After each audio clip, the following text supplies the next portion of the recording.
بالنسبة لنقطة يعني أحب يعني أتحدث عنها إن شاء الله، نقطة أخيرة قبل أن نأخذ الأسئلة إن شاء الله، هي نقطة التمييز ضد المسلمين في أمريكا.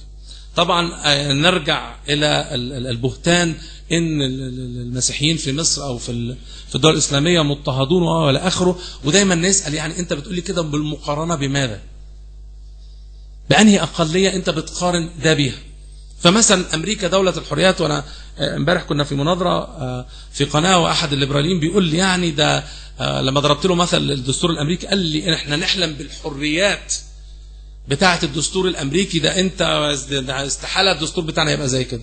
سبحان الله، يعني حدث ولا حرج. في أمريكا 2011 يعني من القضايا اللي احنا يعني شغلنا بيها مسجد بريدج وور، رحنا اشترينا قاعة احتفالات ورحنا للبلدية قلنا لهم دي عايزين نعملها مسجد، نمضي العقد نشتريه ولا لا؟ قالوا لنا نمضي العقد.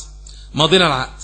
اليمين المتطرف اللي هو اسمهم التي بارتي لقينا في الوقت اللي احنا رحنا ناخد فيه التصريح ببداية تحويل المكان، والمكان كان قاعة احتفالات، يعني كانوا بيرقصوا فيه ديسكو بالليل كل يوم، وفي اماكن لانتظار السيارات حوالي 230 سيارة. احنا في تخطيطنا عملناها 180 مكان، يعني اقل من عدد السيارات. راحوا قال لك لا احنا مش هنوافق على البناء. ليه؟ 500 واحد متظاهرين وبيشتموا باقذع الالفاظ، وضغطوا على البلديه لان في انتخابات، فالبلديه قالت لك دول شويه مسلمين يعني هيكون معاهم كام؟ 50,000 100,000 دولار، احنا معانا فلوس البلديه كلها لو اخذونا المحكمه. فروحنا اخذناهم المحكمه. القضيه ان شاء الله هيحكم لنا فيها ان شاء الله، تكلفت حتى الان 500,000 دولار، يعني ده مجال يعني مش هنخش فيه. عوضنا وربنا كرمنا ازاي قدرنا نتحصل على ذلك، ده موضوع تاني.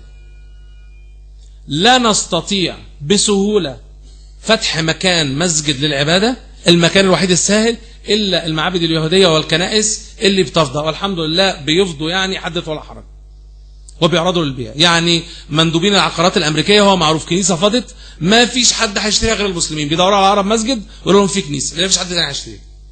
مين هيشتريه؟ فلما بناخد المكان في اماكن الانتظار بتاعته موجوده، ما يقدروش يقولوا لنا حاجه، ومكان مخصص للعباده، فهيبقى تمييز بواني، يعني هيخسروا القضيه وهم واقفين، فبيضطروا يدونا التصريح وبنفتح المفتاح وبنخش وبنصلي بنقول لا اله الا الله. غير ذلك اي واحد يقدر اي يبني مبنى في امريكا والشروط معروفه ومعلنه، تعمل 1 2 3 هتاخد التصريح هتشتغل، ما عدا المسجد. في ميرفيسبورو في تينيسي حرقوا المعدات بتاعه البناء للراجل اللي جاي يبني، رفعوا قضيه علينا في المحكمه هناك، قال لك عايزين نمنعهم. ليه يا عم؟ ده في حاجه اسمها حريه التدين او حريه الاديان. وعلى فكره الناس بتغلط فاكره حريه الاديان ان امريكا عملتها للمسلمين عشان هم بيحبوا المسلمين مثلا وناس متحضرين. لا، امريكا تكونت بالناس مطاريد القهر الديني في اوروبا المظلمه، جم امريكا عشان يمارسوا ديانه، اللي هم الكويكرز اللي قلنا عليهم واليونيتاريانز وكده. فحريه الاديان بالنسبه لهم لما كتبوا الدستور هي حريه الطوائف المسيحيه، مفيش طائفه تقهر طائفه اخرى. والحريه اللي بيقولوا عليها الاديان اللي احنا بنعتمد عليها دي لكل الناس، وليست لنا للهندوسي للكافر زي ما هي للمسلم. راحوا في المحكمه قالوا ايه؟ القضيه بتاعتهم كانت بناء عنها لا الاسلام ده مش دين. فحتى القاضي قال له يا عم ده انت عندك 1.5 بليون واحد، لو ده مش دين هو ايه الدين يبقى؟ وخسروا القضيه. التحرش بالمسلمين 25% من قضايا التمييز العنصري ضد الامريكان هي ضد المسلمين، بالرغم ان احنا تعدادنا حوالي 4% من تعداد السكان. ودي القضايا اللي بلغ عنها في ناس ما بتبلغش اساسا. هجوم شنيع في جميع انحاء وسائل الاعلام من اليمين المتطرف واليمين اللي عايز يعني يبرر الحروب ضد الاسلام واستغلال شعوبها وتقسيمها وما يحدث للفلسطينيين في اسرائيل، قال يعني الفلسطينيين دول مسلمين والمسلمين دول كذلك وكذلك، فخلاص هم يستحقوا ذلك. لدرجه يعني انا في لقاء في محطه راديو المذيع سالني اول سؤال سالهوني، قال لي هو صحيح ان المسلمين لما بيقابلوا واحد يهودي او مسيحي لازم يجبروه ان هو يعتنق الاسلام والا يروحوا يقتلوه؟ وراجل مثقف. يعني سبحان الله. طبعا الشغلانات الخاصة اللي الراجل من حقه يشغلك ولا لا صعب جدا ان هو ياخد مسلم، وما بيشغلوش المسلمين الا اللي هم محتاجين لهم فعلا.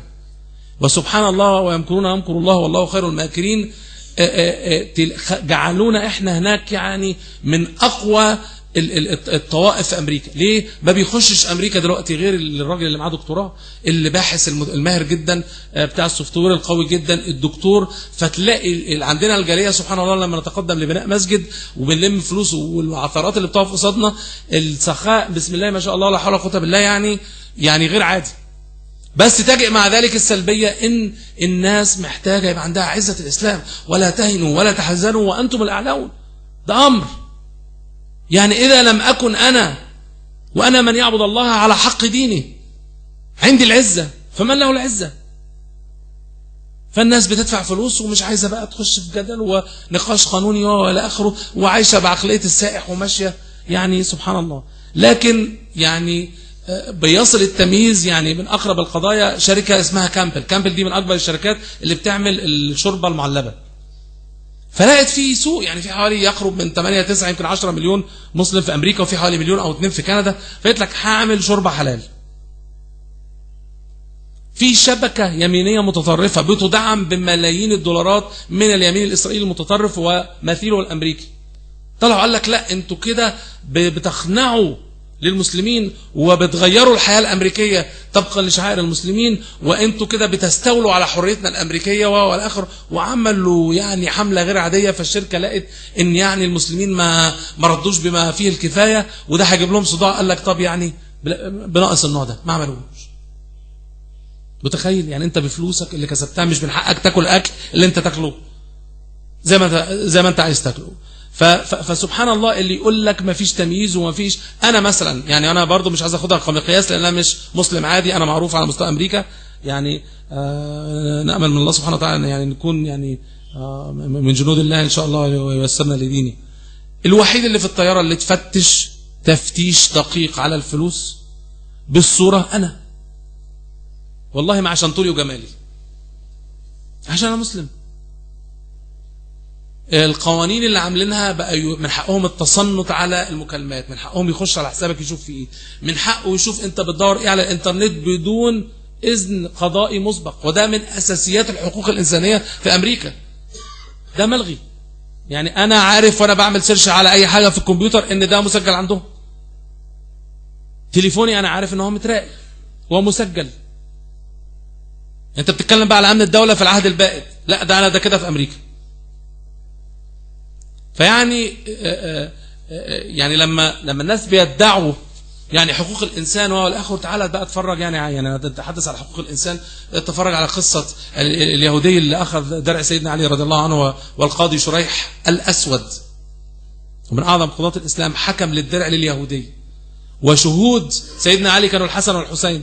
قال لا في شرع لا اله الا الله انت وهم يعتبروا كيان واحد. وحكم بالدرع اليهودي الذي اسلم وهو يرى أنه يهودي في دولة لا إله إلا الله، ويقف أمام أمير المؤمنين ويقضى له بالدرع التي يعلم أنه سرقها من علي بن أبي طالب. طب تعالى أنا بقى إيه، جورج بوش ماشي ولقى شنطته معايا. فسبحان الله يعني الحمد لله على نعمة الإسلام، الحمد لله على نعمة الإسلام، وكفى بها نعمة إن شاء الله.